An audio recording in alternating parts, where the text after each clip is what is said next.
Porque una mirada es más que la simple visión de las cosas. Puede transmitir muchísima información. Tú, por ejemplo, Sistiaga, que estabas ahí detectando clientes jeta, clientes falsos, cuando miras a alguien a los ojos, ¿qué información extraes así de entrada? Bueno, te lo da casi todo, ¿no? He tenido alguna vez a alguien a la que he entrevistado y nos ha quitado las gafas de sol y al acabar la entrevista le he dicho, no me creo nada de lo que me has dicho. Porque no te estoy viendo los ojos, ¿no? La mirada. Vale. ¿Y tú, Isaías? Hombre, yo creo que la mirada dice mucho, pero sobre todo lo que dice es la no mirada.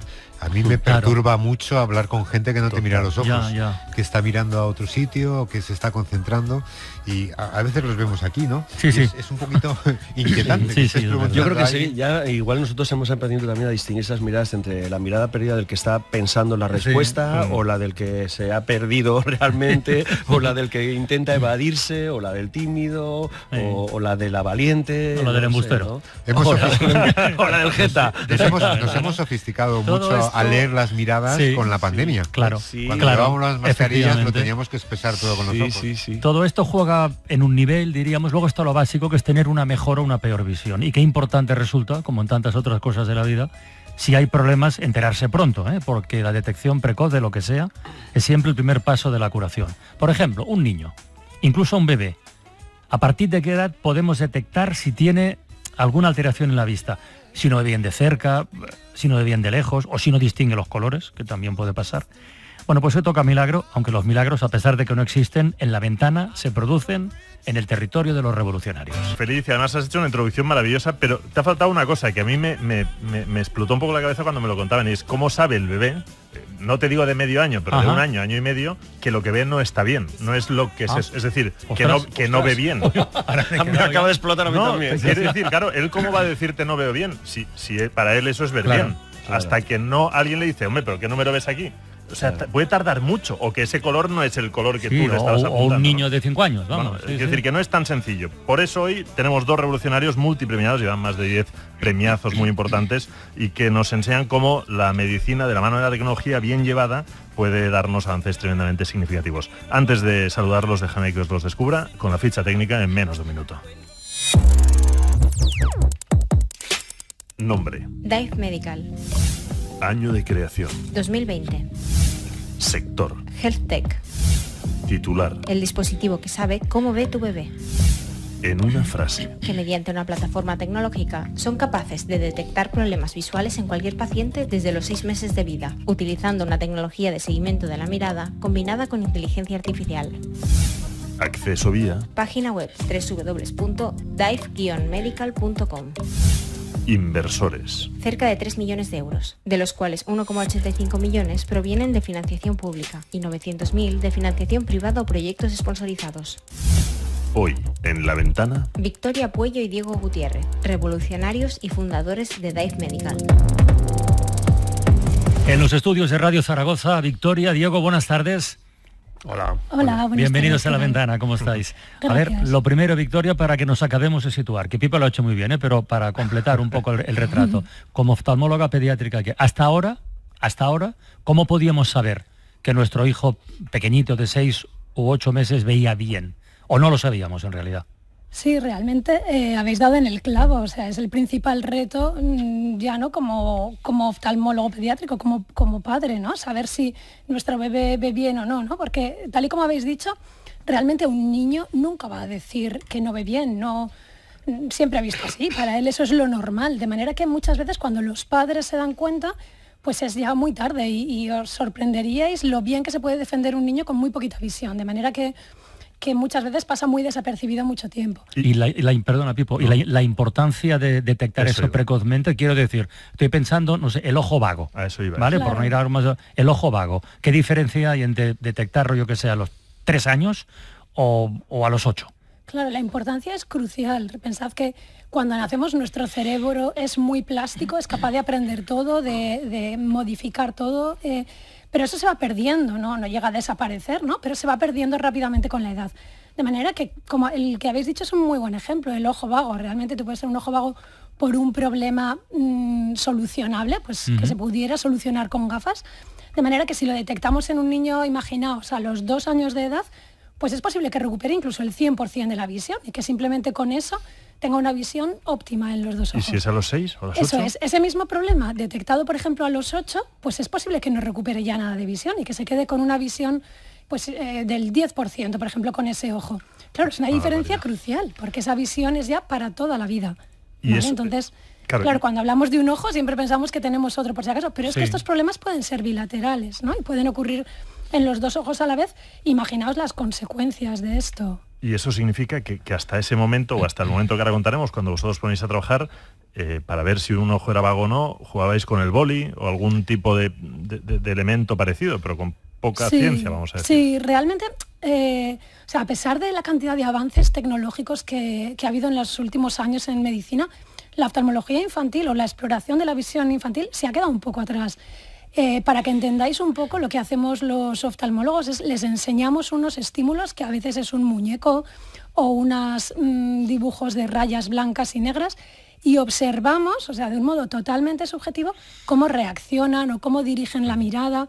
Entonces, claro, eso hace falta mucha experiencia, tanto para hacerlo como para analizarlo, y es muy subjetivo. Realmente no es óptimo, ¿no? Entonces ese es el principal problema que como oftalmóloga infantil, pues o a todos los oftalmólogos infantiles, pues nos agobiaba, porque además pensad que tomamos decisiones muy importantes basadas en eso, pues decidimos a veces si operar o no operar a un niño, o si incluso si ponerle una quimioterapia o no, con lo cual, o sea, para nosotros también es una presión no tener herramientas óptimas para saber. Oye, Diego, ¿y tú cómo llegas a esto?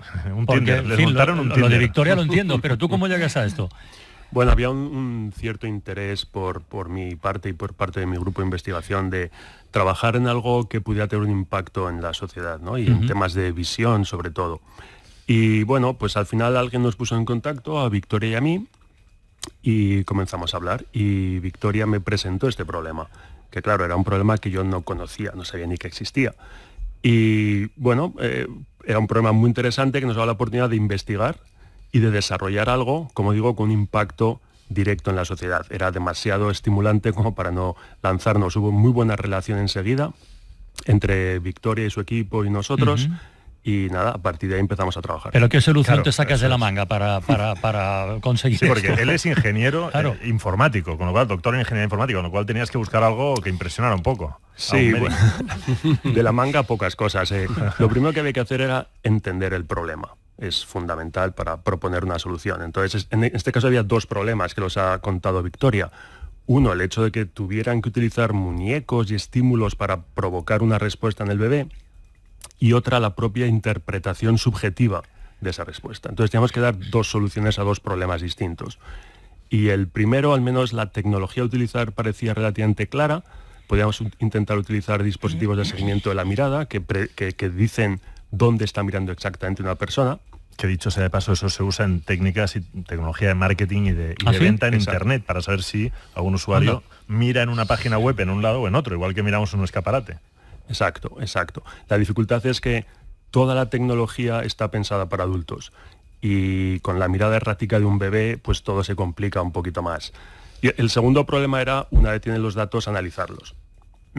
Evitar esa apreciación subjetiva basada en la experiencia de cada oftalmólogo y poder dar crear unos algoritmos que pudieran trabajar con esos datos de manera objetiva y patrones, ¿no? De alguna forma. Claro. Exacto. Vale. Sí, pero ¿cómo distingue un algoritmo, o cómo generamos un patrón de cuando el niño se aburre o se duerme, de cuando el niño no quiere mirar o no sabe mirar, o no puede mirar, o tiene una patología? Claro, ese es el problema. Eso es lo que hace de esto un proyecto tan bonito, tan estimulante, tan difícil también. Además que partíamos de cero. No había nada desarrollado para estos pacientes de 6 meses en adelante.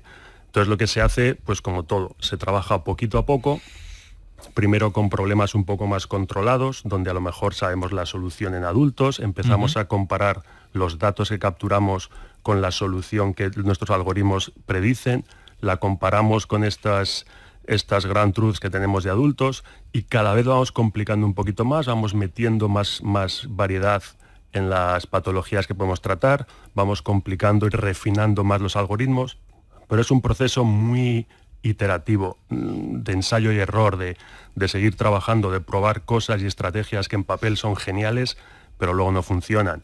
Y como he dicho antes, esto requiere una colaboración entre médicos e ingenieros que sea buena, y en este caso ha sido siempre excelente. ¿Cuántos niños habéis estudiado para tener ya un patrón, para poder construir ese algoritmo? Claro, pues hasta ahora, por diversos motivos hemos tenido acceso a proyectos muy interesantes, multicéntricos, y que hemos liderado desde nuestro centro.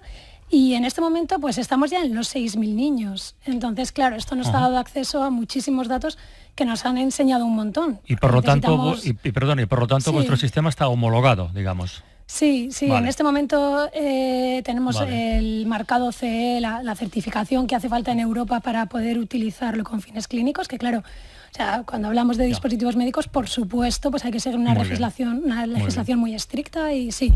Tenemos el marcado CE de la primera versión y claro, siempre queremos más, siempre estamos mejorándolo y estamos pendientes. Nosotros, a que Pipo Serrano nos acerca proyectos pensados para mejorar nuestra vida, y esta desde luego, lo que estamos diciendo, la detección precoz de problemas de visión en los niños, incluso en los bebés, me parece absolutamente estratosférica. Sí, y además nos contaba Diego justo hace un momento que el trabajo que han llevado a cabo es tremendamente complejo, porque primero tenían que hacer esa técnica que tecnológicamente se le llama eye tracking, que es el seguimiento de la mirada, que como decíamos se usa para entender la gente que mira en una web, para ver si le quieren comprar esta parte de aquí más, porque su mirada se va a la derecha o a la izquierda, y con eso dijeron, oye, con esto igual lo podemos aprovechar para los niños, pero luego hay que saber interpretar.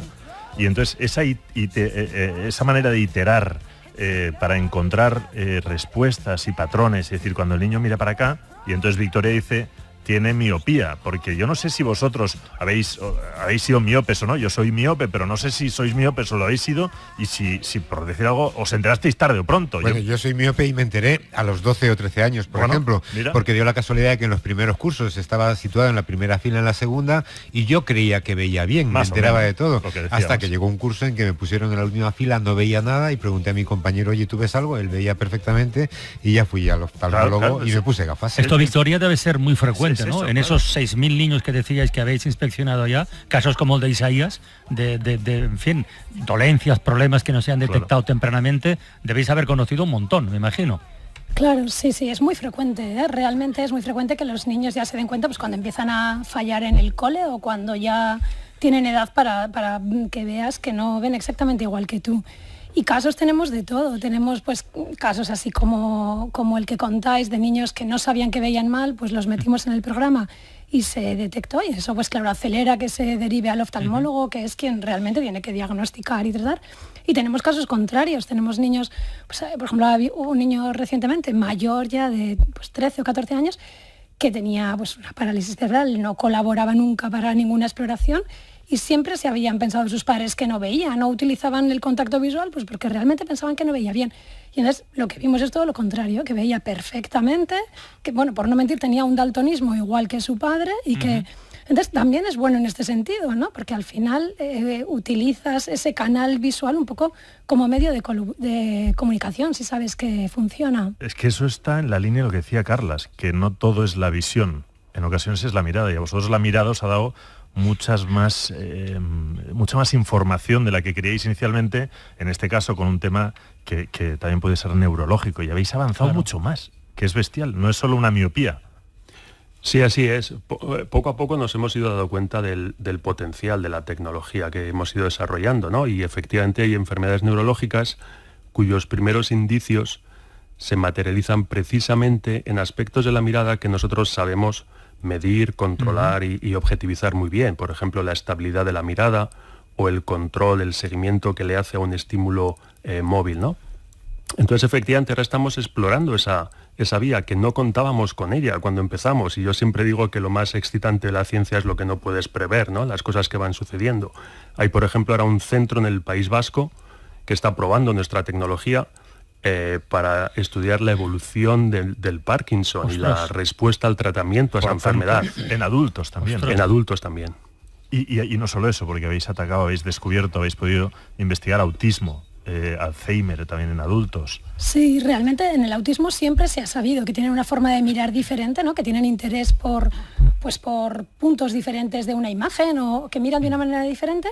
Y claro, nuestra tecnología es muy útil para eso, porque miras eso de un modo muy, muy preciso. Eliges los estímulos que les presentas y se puede sacar mucha información. Entonces, realmente, pues claro, de momento tenemos una tecnología que creemos que es muy potente y estamos valorando, yendo paso a paso, ¿no? No puedes abordar todo a la vez. Claro. Pero sí, se nos ocurren muchísimas cosas en las que podría tener mucha utilidad. Por ejemplo, Diego, porque a mí cada vez que trae Pipo revolucionario siempre digo, esto es magia, o sea, esto lo que están haciendo estos es magia, no, porque estáis hablando, vale, autismo sí, se puede tener una detección temprana, pero estamos hablando de Alzheimer o de Parkinson, algo que hasta ahora pensamos que, oye, te empiezas a detectarlo a partir de los 50, 60, 70, ¿no? ¿Estáis seguros o creéis que podéis tener un campo fértil de trabajo ahí, de que desde un bebé puedas decir, ojito, que puede desarrollar un Parkinson? No, hay que tener un poquito de cuidado. Vale. Desde un bebé no tan temprano. Entender eso. No tan temprano. No, lo que queríamos decir es que el potencial de la tecnología se puede ampliar incluso a personas adultas, personas con enfermedades neurológicas, y en ese caso podemos ayudar a detectar ese tipo de enfermedades antes que los procedimientos habituales, pero no tan temprano como bebés. En este caso, a mí me contaban el otro día hablando Diego y Victoria que esto está enfocado a lo que le llaman personas no colaboradoras, es decir, que no pueden colaborar, ya sea porque son muy pequeñas o porque también pueden ser muy mayores o tienen alguna dificultad. Pero a mí me parecía especialmente interesante que eso empieza, para que os lo imaginéis desde casa, como un dispositivo, como si fuera una pantalla de un ordenador que tiene una camarita y que puede articular ese seguimiento de los ojos, aunque la idea es que vaya más allá, pero en vuestro caso, y eso me pareció muy interesante, me contaban que empezaron haciendo las pruebas y el diagnóstico lo tenía que hacer un médico, con lo cual todas y cada una de esas pruebas tenía que pasar por el médico. Pero Victoria dijo, no puede ser. Es decir, lo que los americanos dicen el busy work, o sea, el trabajo rutinario, lo que no tenga un sentido, que lo haga la máquina. Con lo cual, vosotros metisteis inteligencia artificial para que... Eso iba a preguntarte, estaba echando en falta la inteligencia artificial. Eso iba. Claro. Pero bueno, la inteligencia artificial bien usada y sin tanta tontería como vimos, a veces tiene mucho sentido, porque lo que habéis conseguido es que vayan al médico los que realmente lo necesitan. Claro, sí. Realmente hay dos cosas importantes. La primera, o sea, el médico puede diagnosticar y tratar muy bien, pero si no le llegan los niños, si nadie detecta que algo está pasando, no tiene nada que hacer. Con lo cual, nuestra idea fue, teníamos un dispositivo que daba mucha información, mucha información visual, tal, pero necesitaba que eso fuera interpretada por un oftalmólogo, por alguien con experiencia detrás. Claro. Entonces, en un momento dado, pensamos, hombre, pues si pudiéramos enseñar al dispositivo a interpretar un poco esa información, y fuera capaz de decir, mira, este niño tiene una visión normal, este no. Pues ese trabajo que le ahorramos al oftalmólogo, ¿no? Y ya tenemos un grupito de niños que centre su tiempo en ellos, que es el único que sabe tratarlos y diagnosticarlos. Entonces ahí es cuando pensamos en utilizar inteligencia artificial. Pero claro, esto tiene una pega, y es que la inteligencia artificial requiere muchísimos datos. Cuantos más datos, mejor funciona. Entonces, coincidió temporalmente con que la compañía tecnológica Huawei buscaba proyectos que ejemplificaran el uso, el impacto que la inteligencia artificial podía tener en la sociedad. Y entonces, pues entre muchísimos proyectos echamos el nuestro y les gustó y lo eligieron. Y entonces, claro, esto ha sido una oportunidad brutal porque nos ha permitido internacionalizar el proyecto y tener acceso a muchísimos hospitales muchos países. Gracias a eso habéis ido a 5 países, habéis ido a 3 continentes, habéis ido a un montón de sitios, habéis podido probar a todos estos niños y para que lo avance un poco y se entienda es que al final habéis podido conseguir que ese dispositivo no esté solo en un hospital en manos de un médico, sino que pueda estar en colegios, en países donde nunca tendrían esas pruebas y que por tanto hoy ese dispositivo, mañana intuyo que eso lo podrá tener la propia tableta o el ordenador del médico, sea una ventaja para todo el mundo. Igual es mucho soñar, pero Diego, al final igual esto puede estar hasta en el móvil, entiendo, claro, ¿no? Es que porque tiene si tienes reconocimiento facial para entrar en tu propio móvil, le llegará el día en que te diga, ojo, que te estás quedando... No corráis tanto, no hace falta correr tanto tampoco, joder, qué impacientes sois.